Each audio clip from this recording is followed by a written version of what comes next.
అందరికీ హాయ్ అండి. ఇవాళ నేను బియ్యపిండితో అట్లు ఎలా వేసుకోవాలో చూపించబోతున్నాను. సో ఈ వీడియోని మీరు చివరి దాకా చూసి నచ్చితే లైక్, షేర్ అండ్ సబ్స్క్రైబ్ చేసుకోండి.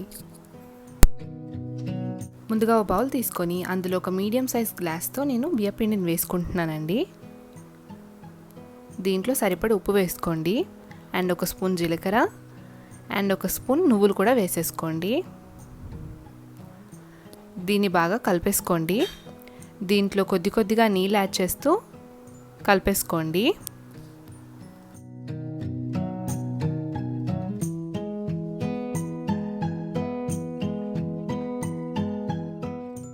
బియ్యపిండి కన్సిస్టెన్సీ అనేది ఇలా ఉండాలన్నమాట. ఇప్పుడు దీనికి మూత పెట్టేసి ఒక 10 నిమిషాలు పక్కకు పెట్టేసుకోండి.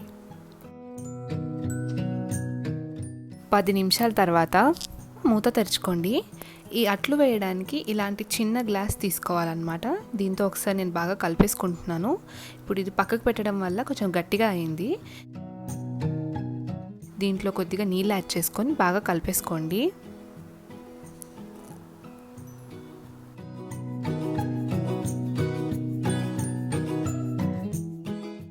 ఇప్పుడు మన పిండి కన్సిస్టెన్సీ అనేది ఇలా ఉండాలన్నమాట. మళ్ళీ కొద్దిగా నీళ్ళు యాడ్ చేసుకొని ఇలా వచ్చేంత వరకు చేసుకోండి. నేను ఇక్కడ పెంక పెట్టేసుకొని దానికి ఆనియన్ రాసుకుంటున్నాను. కొద్దిగా ఆయిల్ వేసుకొని రాసుకుంటున్నాను. దాని తర్వాత ఈ వీడియోలో చూసిన విధంగా అట్లను వేసేసుకోండి. దీని మీద కొద్దిగా ఆయిల్ వేసేసుకొని మూత పెట్టేసుకొని హై ఫ్లేమ్లో ఒక 2 మినిట్స్ కుక్ చేసుకోండి. 2 మినిట్స్ తర్వాత మూత తెరుచుకోండి.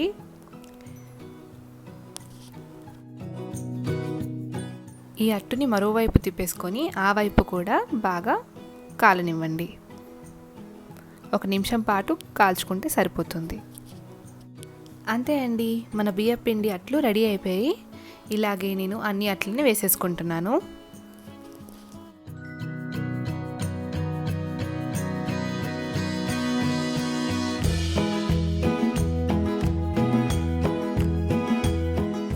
ఈ అట్లని మీరు పచ్చడితో కానీ పొడితో కానీ ఏ కర్రీతో తిన్నా అన్నా చాలా బాగుంటుందండి. మీరు కూడా ఒకసారి ఈ రెసిపీని ట్రై చేసి నాకు కింద కామెంట్ సెక్షన్లో కామెంట్ చేయండి.